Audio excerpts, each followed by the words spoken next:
Et voici l'humeur de Jérôme Commandeur. Bonjour mon cher Jérôme. Bonjour à tous. Alors vous revenez sur cette information, le président Hollande n'aurait pas été protégé comme il se doit par ses gardes du corps lors du récent sommet de Rio.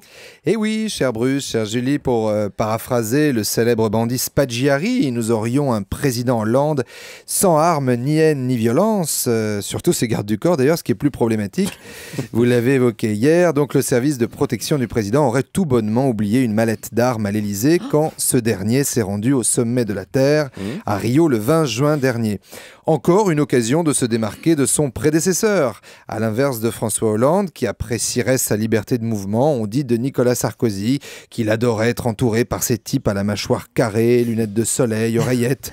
Encore aujourd'hui, près de 10 gardes du corps assureraient la sécurité de l'ancien président. Tout ça pour se protéger dans la rue d'une vieille dame dans le 16e qui va lui dire « Ah ben on vous regrette hein !» en promenant son cocker devant chez Carla. 10, ça fait beaucoup.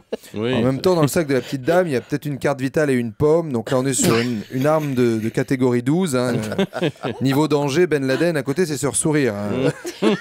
Nicolas Sarkozy, qui, quand il allait manger au Bristol, en face de l'Élysée, faisait vérifier le cadastre. Il y avait des hélicoptères qui patrouillaient. Il s'y rendait en sous-marin ultra sécurisé. Ce qui, dans Paris, est assez balèze.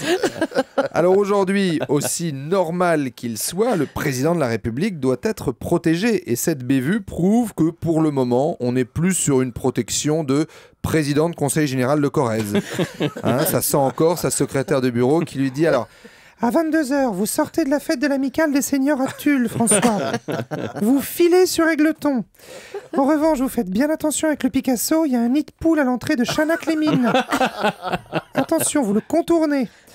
Donc là, il faut changer de braquet, hein, messieurs. Quand il est allé en Afghanistan, j'espère au moins que vous aviez un couteau suisse ou un Opinel. Parce qu'il y a des endroits sur Terre où tout n'est pas qu'amour. Hein. Si un jour il va à Bagdad, en Irak, passez chez Carglass avant, faites doubler les vitres. Parce que là-bas, les cérémonies d'accueil, c'est pas comme à Tahiti, hein. On est très loin du collier de fleurs. Donc ne soyons pas mauvaise langue. Peut-être qu'à Rio, les services de protection avaient prévu de se battre local. Voilà, un Rio, un type qui s'approche trop du président, hop, un coup de capoeira, on esquive. En Écosse, un coup de cornemuse. Et pour le 14 juillet qui arrive, en revanche, rassurez-vous, le périmètre sera sécurisé. Merci beaucoup Jérôme Commandeur. À tout à l'heure chez Michel Drucker, 10h30. Faites entrer l'invité. Et à demain, bien sûr, dans la matinale.